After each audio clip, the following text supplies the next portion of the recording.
first of all, welcome and thanks for your presence today.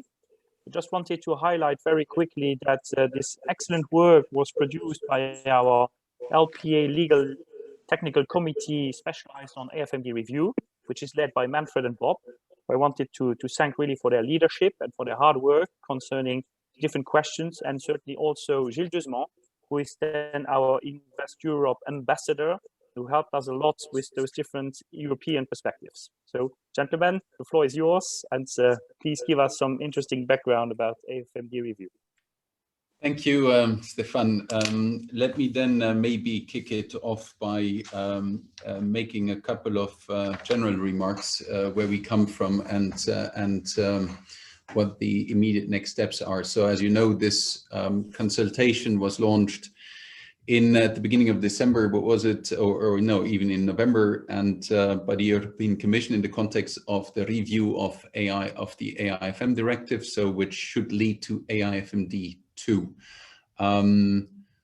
This consultation is meant to give the European Commission all relevant information as to whether this directive should be changed a little bit more or a little bit less. What is important to highlight is that the Commission's position from the start was that they thought that this directive was working rather well, and they were and are still of the view that the changes, if any, to the directive should be very limited. And actually, there is a, let's say, the overarching position is that actually there should be no changes, ideally, to level 1, meaning the directive itself. But if there were to be any changes, maybe those changes could be limited to level 2 or 3 type of legislation, or even ESMA kind of guidance. So that was the starting point of all of this. Then over the summer, the ESMA kind of tried to break open that process. So the industry was, during last year, was rather assured that this was going to be a quiet journey towards AIFMD 2 with limited or no changes, very limited changes actually. So and then during the summer, ESMA wrote a letter to the Commission, basically, whereby ESMA was saying that this directive does not work as well as everybody's saying. And remember, there was the KPMG report that was prepared even before, which also confirmed that this directive was basically working quite well.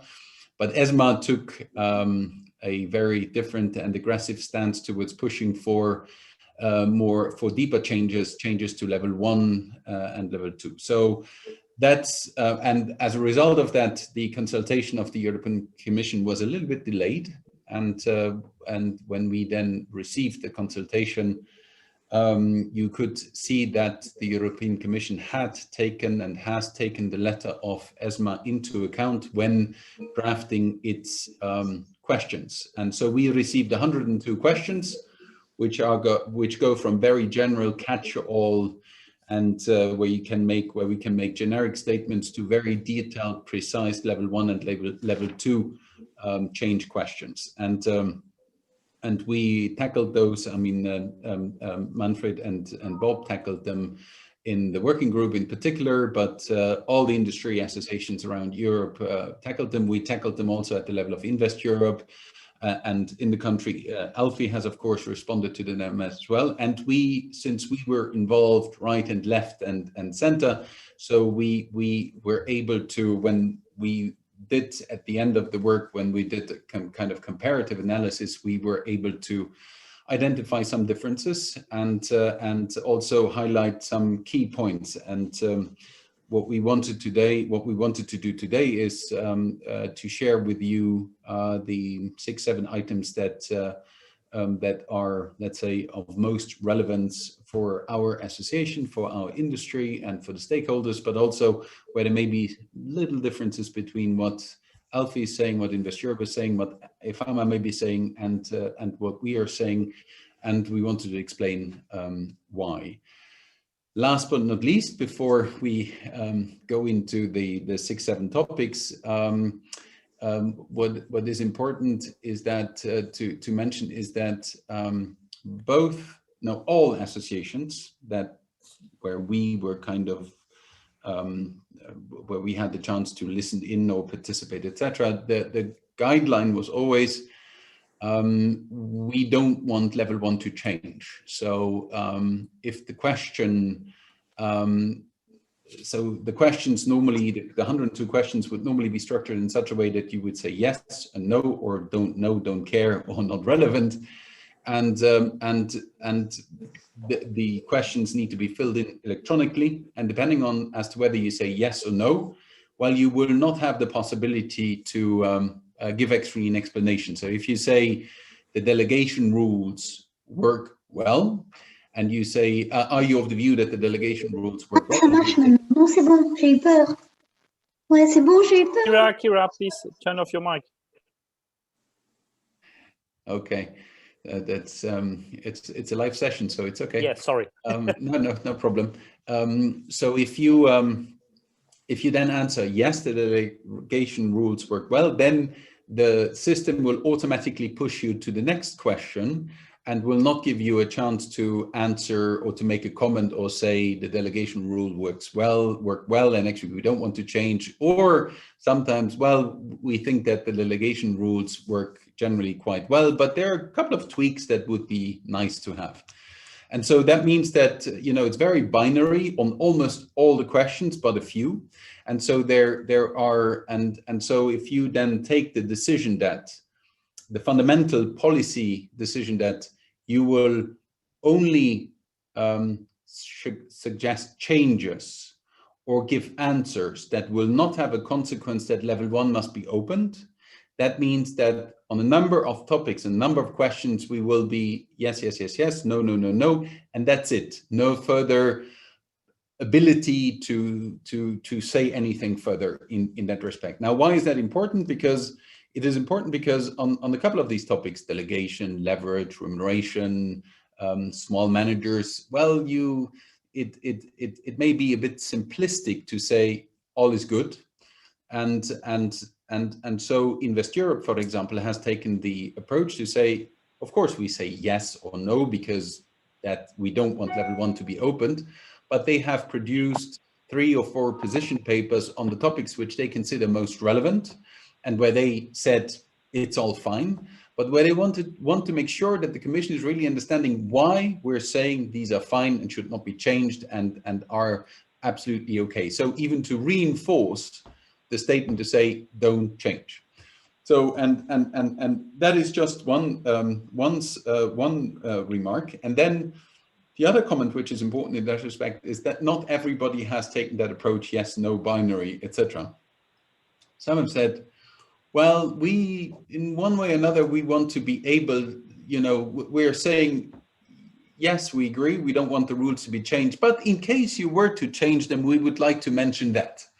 So, which is saying, don't change, but in case you change, we have something. So that is, of course, an approach which comes with a double edge. So it's a bit dangerous because we're saying it's all fine, but not really. So which sends a bit a mixed message, and you know, could be construed in a way, okay, you're not telling us everything.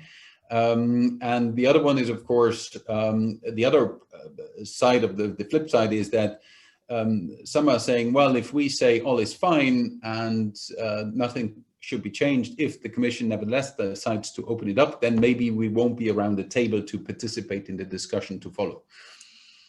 And so there, Invest Europe and I think the LPEA is taking a more, let's say, a more positive stance by saying, well, we're not going to open the door and say we want to be on this table, and that's why, you know, in case you decide that's what we would suggest. No, we take this more strict approach by saying no change, that's it. But we believe that if the text were to be opened, then there should be a chance for us to sit around the table and to be able to participate in the discussion. So this was meant to set the scene, to give you, let's say, the policy direction, the strategic thinking behind why, when you look at what LPEA has prepared, why there are certain parts that are very important, but are very straight to the point and where we do not spend time. Also, you need to know that during the process of preparing these questions, some of you and some of the members, together with Manfred and Bob, you had provided responses and you went into more detail, etc. But due to the fact that the system works in such a way that you say yes or no, well, then you cannot even say what you want to say. And so some of the responses were not thrown away, but we would just set them aside. And in case the topics come up, we will be able to pull them out and join the discussion with what we wanted to say. So just for the setting of the scene. I don't know if there are any immediate questions or reactions to that. Otherwise, we can dive into the 6-7 points that we wanted to share with you. No, then let's go into it. So the first item which we wanted to briefly highlight is the situation of small registered AIFMs. You know that in the Luxembourg market you have around 600 small registered AIFMs and 300 plus or around 300 authorized AIFMs. Only the authorized AIFMs, of course, have the marketing passport, the management passport, and the small AIFMs either operate in a domestic context, which is of course not the case for the 600 in Luxembourg, because the business in Luxembourg is cross-border per se. But they don't have a passport to operate cross-border, so they mostly rely on national private placement to the extent available, or some kind of equivalent recognition that exists in between a number of member states, but not all. And so there's a question number 17 in the consultation, which is asking whether, you know, the system is working well this way, or whether there could be any benefit if a passport were to be introduced for the small managers. It's phrased a bit differently. And what you need to know in that respect is that there are fundamental differences within the EU. So in Luxembourg, where an AIFM, a small registered AIFM, does not have to be regulated. It is merely registered with the CSF, but there is no regulation that applies, unless, of course, you opt into some kind of the UVECA label, for example, or the USEF label. But there's no regulation which applies. Whereas when you look at France or Italy and a few others, all AIFMs are subject to regulation, and that means the flexibility, the startup flexibility which you have in Lux and in other places, you do not necessarily have in this country. So there has been some lobbying behind the scenes to say, well, everybody should be regulated and there should be no unlevel playing field between those with and those without. And some are saying, well, actually, the benefit of going for regulation would be getting a passport, also for the smaller managers.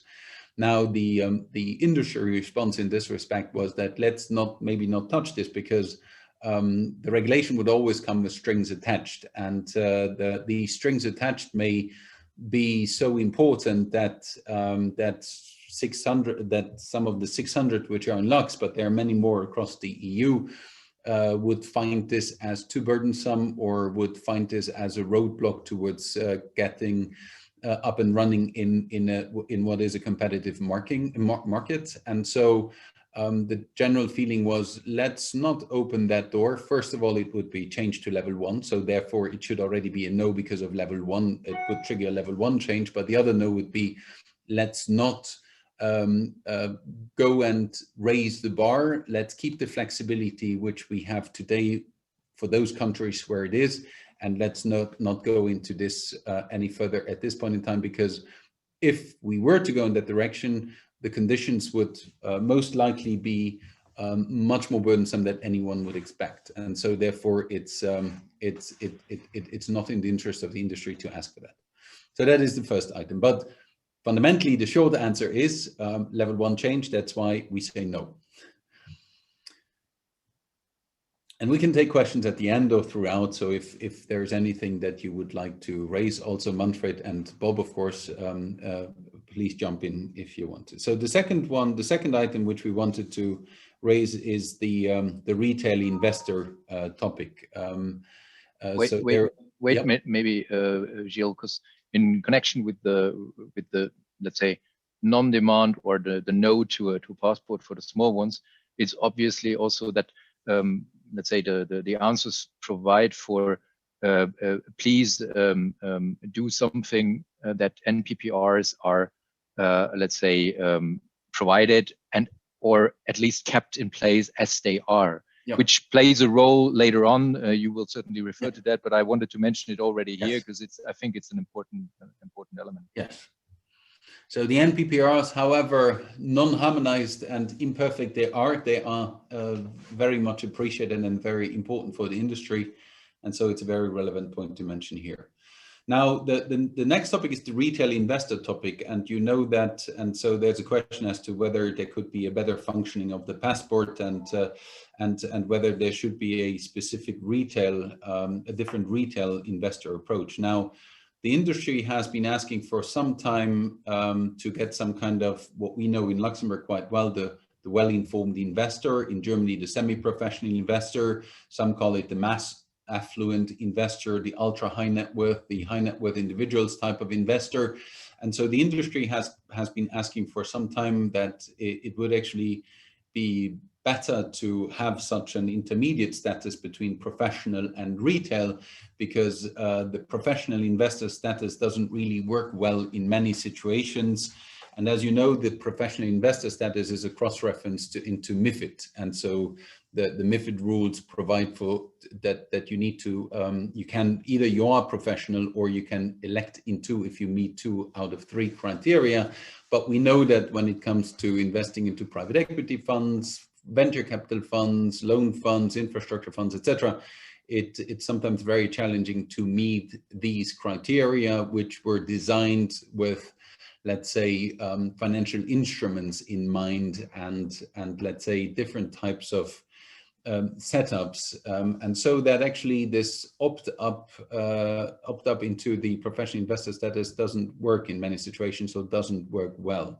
And so the industry has been asking for a long time to get such a semi-professional status as they also have in Germany. Now, the problem here is that this would require, again, a level 1 change, and so therefore the answer must be no. So, but the industry is not saying, look, we're not giving up on this because we still believe it's an important element. So the industry is basically saying, well, we don't want level 1 to be changed here, so don't touch it. But since this is a cross-reference into a MiFID, maybe MiFID should be changed in that respect, and maybe the MiFID criteria should be adjusted a bit. And Manfred, Bob, maybe you want to briefly highlight where this is coming from, so what you have put in the consultation in that respect.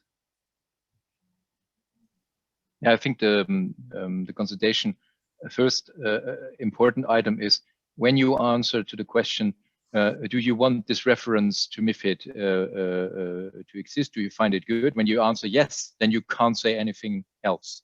So what we did is we said no, but in the answer we specified that, let's say, we are fine that nothing has changed in AIFMD level 1, but we would strongly recommend to adjust the system in the MiFID Annex 2 to what the mainly illiquid asset class industry under the AIFMs and AIFs requires.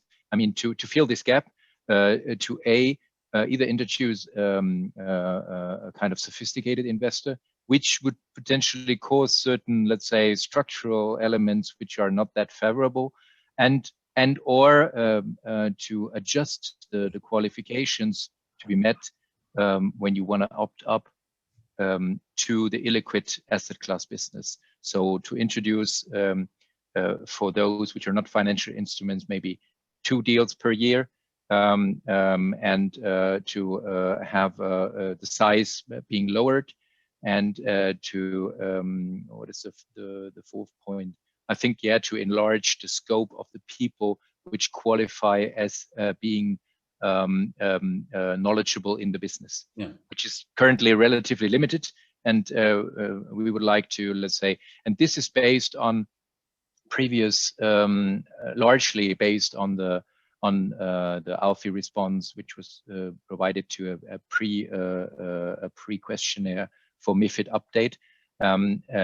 So basically, it is mainly taking that up, but let's say with a slight tweaking. That's, let's say, maybe what I would like to mention on that one. and so that is another, you know, from a strategic point of view. So we're saying, let's not change AIFMD level 1, but there are other ways to get to where we want to be. Now, the delicate part is that MiFID does not, well, MiFID can apply, and but MiFID applies to many other sectors. It's not just the funds industry, and so therefore, any change, it must always be very carefully assessed as to whether any of the changes that would be desirable now for the illiquid asset management industry, whether that would not produce undesired, let's say, collateral damage to the wider industry. And so that is an assessment I understand has been done over the past. And so I think that most of the specialists on this topic are kind of comfortable that this would be the right way to tackle this. But you see how, you know, the Commission is clearly saying, is that fine if we cross-refer? We say, yes, it's fine, but, you know, that text could be tweaked a little bit further to make it better. Now, the third topic that we wanted to briefly highlight is one that has always been important for Luxembourg, which is the depository passport. So, so the question is being asked whether a depository passport would basically help the industry to work better. Why do we highlight this? This is because we have in Luxembourg a different response than Invest Europe. Invest Europe is saying, yes, it would be good to get a depository passport. Why are they saying this? They're saying this because, well, the reality today is that there are, out of the 27 markets, there are certain markets where there is no or a very, very limited depository services offering.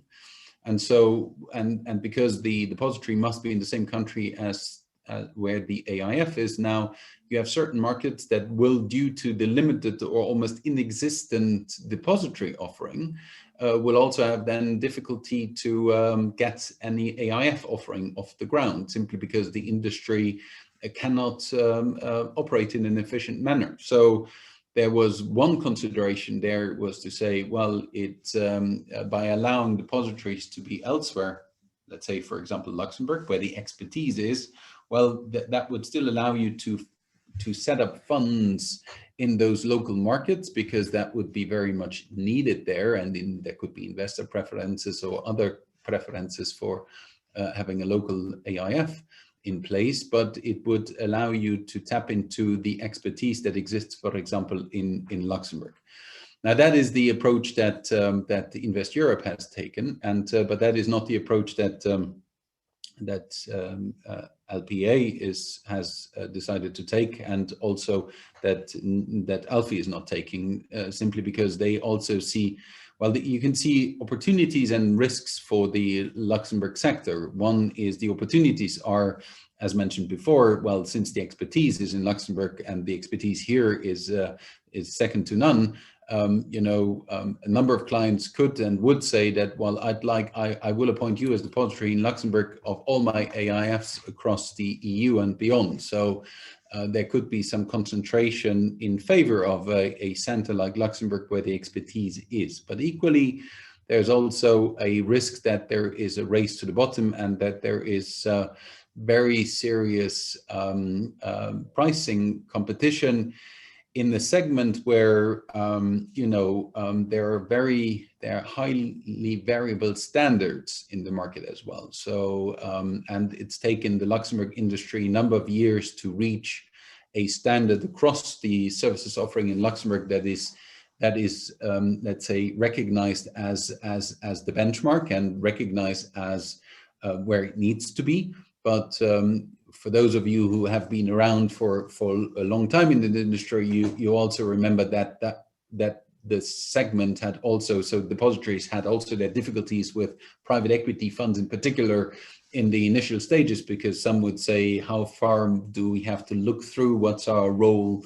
All the way through the chain of companies that are holding the ultimate assets. What do I need to verify, and how much do I need to verify? And so you can easily end up with very diverging, highly diverging standards, which may also pose a risk to to the industry at large, and also to the industry in Luxembourg, which is working rather well today. So that's why you know, there was more strategic thinking behind saying that we want to keep the standard, the quality standards and the benchmarks, the servicing benchmarks that we have today, which have taken some time to build up, but to be generally accepted and operating quite well. And we do not want to take the risk that all of this be taken apart because there's some race to the bottom approach, or that that in a cost saving exercise, the depository work goes where it costs less, and notwithstanding that the servicing would not necessarily follow the same standards. So that is kind of the really thinking behind the scenes. And maybe one last item that I forgot to mention when it comes to Invest Europe. Invest Europe has always taken the point of view, and the private equity industry at large, maybe not in Luxembourg, but at large, has always taken the view that the depository function is to a certain extent not, let's say, they don't see all the benefit of the depository function. So it's an old topic, an old discussion, which will never go away. And so Invest Europe is saying, well, you know, in the first place, we think that the depository function does not always have added value when it comes to private equity and the verification of ownership, etc., etc., etc. But I think we did not, in Luxembourg, where we, let's say, where we have known this model for over 20 years, and so or much more, that we did not feel that we would follow that stance, and so we are continuing to say that the system should remain as it is, and it would also not trigger a level 1 change. So this is maybe one of the points where also where Invest Europe is not absolutely consistent. I mean, they're kind of saying we're fine to keep it as it is because we don't want to change. But is also where they're saying, well, we never liked this function, so, and we still don't like it. So, but they're also saying that there could be a possibility to introduce such a passport without there being a revision of AIFMD 1, which I think it's maybe a bit wishful thinking. So that is the depository topic. To add on that is maybe also that we, let's say, sourced information from the market. And it was a clear, very, very large majority telling also that they were not in favor. So that was also a basis for finding the let's say, the right answer from a LPEA perspective, while there is good arguments for Invest Europe. And this, all of this in a sector where margins are already very low. Yeah. So if there would be a race to the bottom, it would not, let's say, only be a race to the bottom, even less margin, but of course, what Gilles also mentioned, probably going alongside a race also to the bottom of a quality which would probably lack. Yeah. Yeah. And we don't want to really open up that discussion. No. it's a philosophical one to a certain extent as of a certain moment in time. But we wanted to share you the two perspectives and why the consultation from the questions being answered differently at the European level versus the Luxembourg level.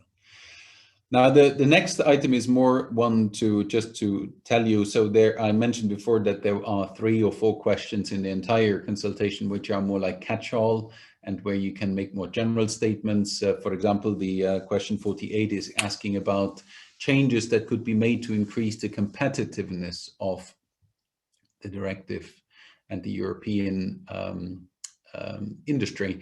And so, of course, we're answering no changes because we think it's working well. But here we can say, here there is a possibility to add on. And so we're using this opportunity under question 48 basically to highlight the importance of our framework remaining open. So the open architecture type of approach, remaining open, be it for delegation, and remaining open in terms of also when it comes from a substance point of view, and remaining open from a cost operational point of view, and not open, but remaining efficient from a cost and operational point of view. And so here we took the opportunity, and Invest Europe has done the same, and I think AIFMD has done the same, that to say that, look, we don't want, the directive doesn't need to be changed. It's a good framework. And in addition, we would like to highlight why it is a good framework, because it's a good framework because we can delegate, because we must delegate. And so it's important to keep it open and to ensure that it stays open. So that is maybe one important comment here, where we do not answer the question, or we answer the question saying no change, but we give then a little bit more flesh around the bone for the Commission to chew on. The next question is a little bit in the same direction. So this is about the delegation rules. And so, I mean, it ties into what we just said. We want the delegation rules to remain as they are, because well, you could now say in the private equity industry, there is little delegation. There is more the advisory model that is being used. So the advisory model is not being discussed. But there is also a significant delegation and outsourcing, so to say, in the industry, and so that's why the industry is very clearly saying the delegation rules should not be changed, and we should certainly not go from a qualitative approach to a quantitative type of approach as it is being suggested, for example, therein. And here it's also one of these questions when you say no or yes, and you say no, they should not be changed, then you cannot add on any further comments. So this is where Invest Europe has done a kind of position paper, which it had already used before on other occasions. And so where Invest Europe is adding this position paper to the filing, so as to really make sure that everybody gets the position of the industry that the rules are fine and operate well as they currently do. And that then brings us already to, let's say, well, then to next item, which is question 85 about loan origination. So there's a question as to whether loan origination should be specifically regulated or harmonized. As you know, and why do we mention that here is that Invest Europe did not answer. So we say no, Invest Europe says not relevant, and they say not relevant because Invest Europe is not, does not follow and lobby for, let's say, funds and managers investing into loans and originating loans. That's simply the scope of LPEA in Luxembourg is going a little bit further on this point. So that's why we're saying, well, for us, it is relevant in Luxembourg, and we say no harmonization, because we know that the fact that this would mean there comes product regulation. So now product regulation would mean, again, level 1 change, maybe. So therefore, it's clearly no. But the other issue is that with harmonization would come restrictions. We know that Germany is, for example, asking for some kind of harmonization at the European level for a number of years, 3-4 years back. And in Germany, for example, loan origination is only possible for closed-ended funds. There's no leverage being used. There are additional conditions that need to be fulfilled. So some of these conditions do not apply in other countries and do not apply in Luxembourg. And so Italy has yet again another set of conditions. But now there is if the Commission opens up this topic, then that would mean there would be an introduction of some level of product regulation in the AIFMD, which should not be, which is a manager regulation, not a product regulation. So therefore, it would be a precedent that is kind of not a dangerous precedent, but a risky precedent, because of course, if such rules were to be introduced, if such level of harmonization were to be introduced, then we may assume that there would be conditions which go beyond or which would be stricter than what we have maybe in Luxembourg today.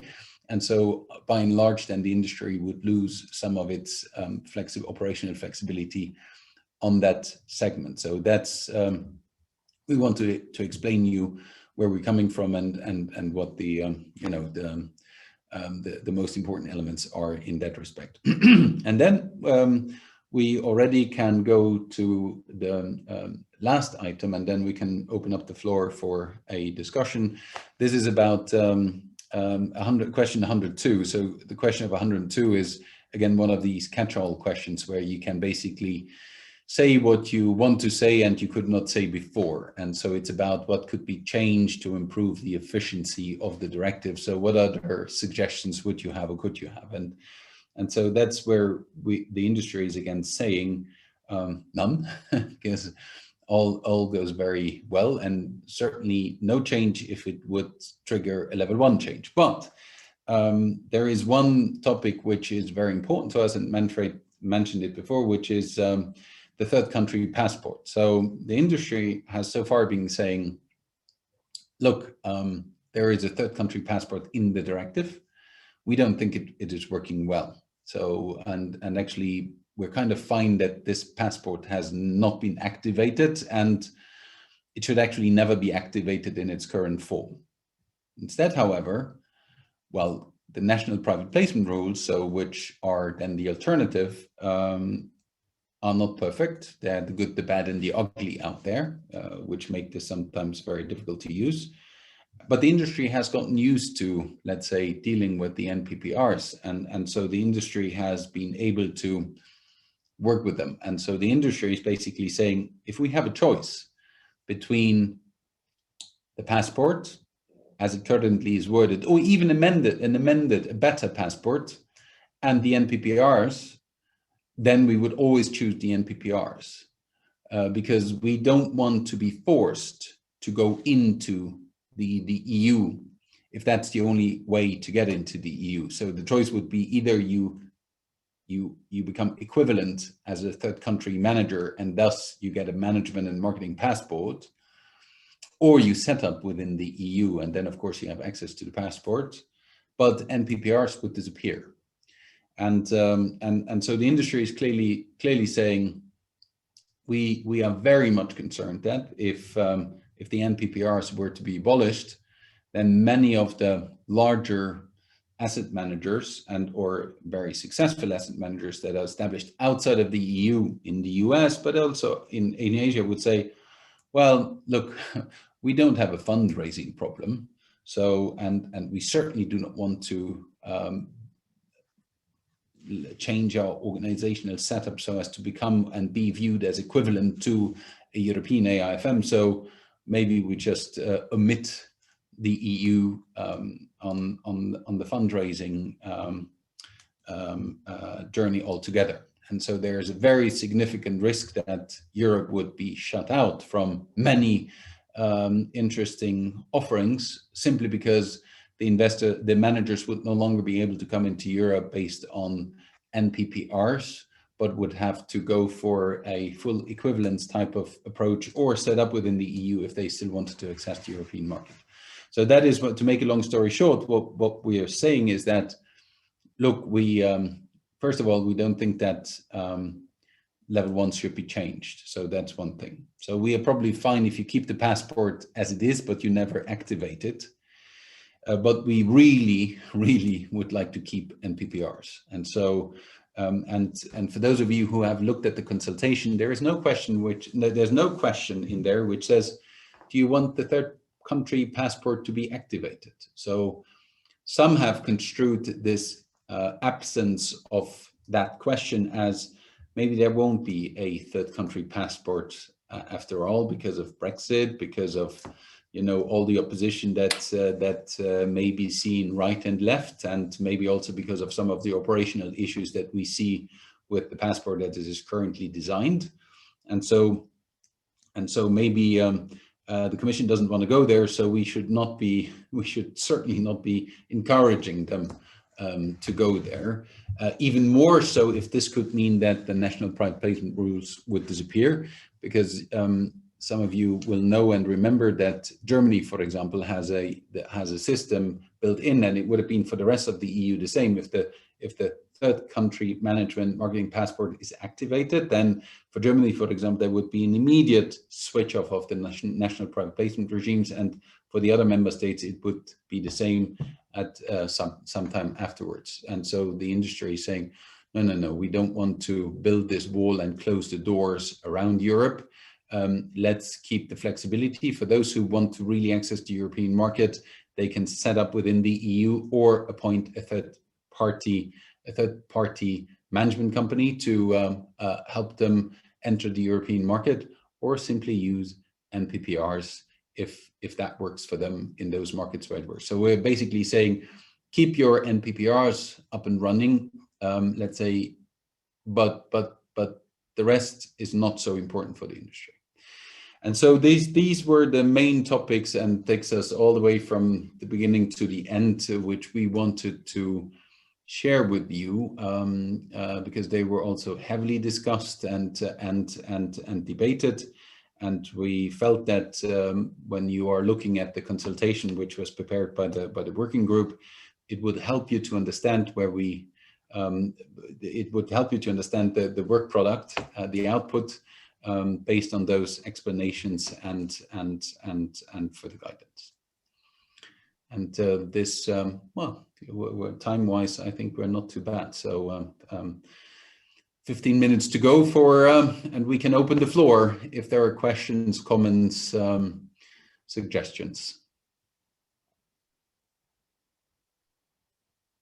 And the filing needs to be done, so needs to be done by the end of this week. So there's still some work to be done, because all these questions need to be taken now and inserted manually into the electronic consultation. And but we are very confident that that can be solved between now and Friday. Exactly. And by the way, we do on Friday morning. Friday morning. Yeah, and maybe it's an important comment to make. Obviously, as an association, we will be submitting our response, but I think we would really recommend that as many members as possible should be responding as well. And I think the document that we have prepared should be considered as a, as an input, as a basis, and if you like, as a copy-paste tool, so that you have a response ready as well. We believe that if more market participants submit the answer to the authorities, it would give a little bit more weight to the Luxembourg position. Yes, and we actually got a few months back when we had an exchange with our supervisory authority in Luxembourg. They were also encouraging us to respond and to respond, and the membership to also respond, because they said that it would be important that the industry would make itself heard. So again, the document was shared within our newsletter. It's password protected. It contains all the different positions. And again, as mentioned by our experts of today, we would highly recommend you then to have a look at it and then to try also to help us out and help the industry. This session is being recorded, so we will also make it available later on to the other members who could unfortunately not join us today.